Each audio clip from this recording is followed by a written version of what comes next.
Hi everyone! The first technology that I really want to show you is called Geoguessr. This is one of my personal favorites that I like to use in my classroom. My students think it's a lot of fun, and I personally think it's a lot of fun. It can be kind of addictive. It's like a game, but really it's a lot of geography skills. Again, this is called Geoguessr. If you type in geoguessr.com, this is the page that will pop up for you. You can sign up, it's completely free, and it goes through Google Maps. So if you're familiar with Google and Google Maps, this should be pretty user-friendly for you. Up here you can sign up or you can log in. If it's your first time, you would sign up. I normally would log in. You can play this without having an account. You can just click single player and the map will pop up for you. This says I have an unfinished game because I just did this playing with it. But it will drop you anywhere in the world, and you use your Google Maps skills to locate where you are. So clearly I can use geography skills to notice that I am in a mountainous area. When I use this with students, I will have them work together and use collaborative skills. So they have to kind of talk to each other, figure it out.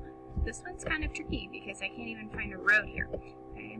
And so you can get out on a road. I encourage the students to talk to each other, maybe write down any signs they see. It also requires them to use really good research skills, because once they start finding some clues, some words, things like that, they can open up a new tab in their Google and they can research that and try to figure out where they are in the United States. When they are ready and they think they know where they are, they can make a guess by opening their map over here. You can zoom in to be as specific as you want.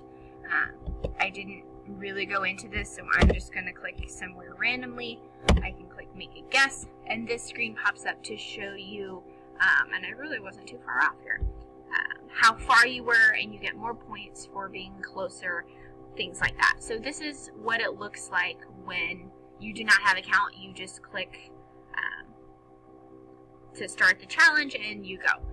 When you do have an account, your screen looks like this when you log in. And as a teacher, this one is nice because you can assign your students the whole world. You can do just famous places. If it's a younger group of students, you could do just the United States, US cities. A lot of different options for you here. Again, I picked this one just because it's really good for students to have strong geography skills. I feel like recently, in the last couple of years, my 6th grade students have been really lacking in their geography skills and knowing where things are on a map, how to read a map, things like that. But I also like that it's problem-solving skills and research skills. So they have to problem solve and talk with their partners or small group to figure out where they are, what clues do they see, how do they tie those clues into figuring out where they are in the world or the United States. So I use this with 6th grade students, but like I said earlier, this is really good for adults too. I think it's kind of fun if you like geography. Really, you could use this for probably 5th grade and up through high school, college, and as an adult. I wouldn't really recommend it for lower students. Maybe the United States for like 4th grade when they're studying the United States regions, things like that. It might be fun for them, but some of the clues might be a little bit too difficult. The only downfall, and you've probably noticed it by now, the only downfall of this website is the amount of ads that pop up. Like my school has a firewall, but as teachers we're allowed to take down the firewall, and so these ads pop up. But for the students, a lot of times if your school does have a firewall, sometimes this particular website won't work. My previous school that had a firewall, it did. This school that I'm at now that has a firewall, it does not.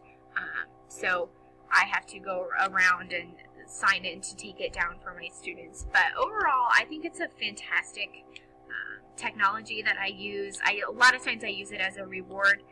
And so the students think they're playing a game when really I'm reinforcing their geography skills. So give it a try. It's a lot of fun, even as an adult. If you don't use it in your classroom or a classroom setting, it's a ton of fun. So have fun with it, and good luck.